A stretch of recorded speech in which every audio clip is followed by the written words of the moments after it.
பிரிட்டனில் உள்ள new board பகுதியில் இருக்கும் குப்பை கிடங்குதான் இன்று அந்த நாட்டின் பரபரப்பு செய்தி. அந்த பகுதி மக்களின் பேசு பொருளாக குப்பை கிடங்கு மாறியுள்ளதற்கு காரணம் குப்பையோடு குப்பையாக கிடக்கும் ஹார்ட் டிரைவ் ஒன்றுதான் என்றால் நம்ப முடிகிறதா? சவுத் வேல்ஸ் அருகே உள்ள நியூ போர்ட் நகரைச் சேர்ந்தவர் ஹோவெல்ஸ். இவரும் ஹால்ஃபினா எட்டி எவன்ஸ் என்ற பெண்ணும் கடந்த 10 ஆண்டுகளுக்கு முன் கணவன் மனைவியாக வாழ்ந்து வந்தனர். அப்போது அவர்கள் வாழ்ந்து வந்த வீட்டை சுத்தம் செய்தபோது தேவையில்லாத பொருட்களை குப்பை கிடங்கில் வீசினர். அதில் வீசப்பட்ட ஒரு ஹார்ட் டிரைவ் தான் இன்று பல கோடி ரூபாய் மதிப்பிலான புதையலாக மாறியுள்ளது. ஹோவெல்ஸ் கடந்த 2009ஆம் ஆண்டு 8000 பிட்காயின்களை வாங்கியுள்ளார். பின்னர் அதன் மீது ஆர்வம் இல்லாததால் தான் வாங்கிய பிட்காயின் குறித்து அவர் மறந்தே போய்விட்டார்.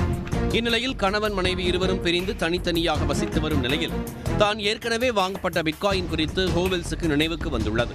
2009ஆம் ஆண்டு ஹோவெல்ஸ் வாங்கிய பிட்காயின் மதிப்பு தற்போது 5900 கோடி ரூபாயாக உயர்ந்துள்ளதையும் அவர் அறிந்தார்.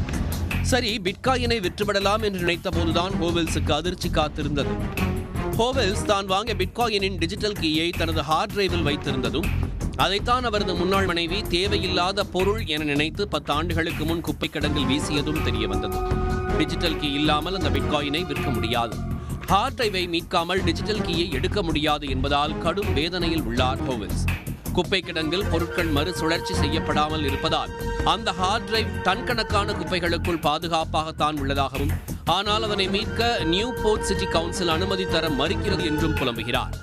தன்னுடைய பிட்காயினை விற்பனை செய்யும் பணத்தில் கிடைக்கும் 10% நியூ போர்ட் நகரின் வளர்ச்சிக்கு தருகிறேன் என்று ஹோவெல்ஸ் கூறியும் அதற்கு நியூ போர்ட் சிட்டி கவுன்சில் செவி சாய்க்கவில்லை. இதையடுத்து நியூ போர்ட் சிட்டி கவுன்சிலுக்கு எதிராக நீதிமன்றத்தில் வழக்கு தொடர்ந்தார் ஹோவெல்ஸ்.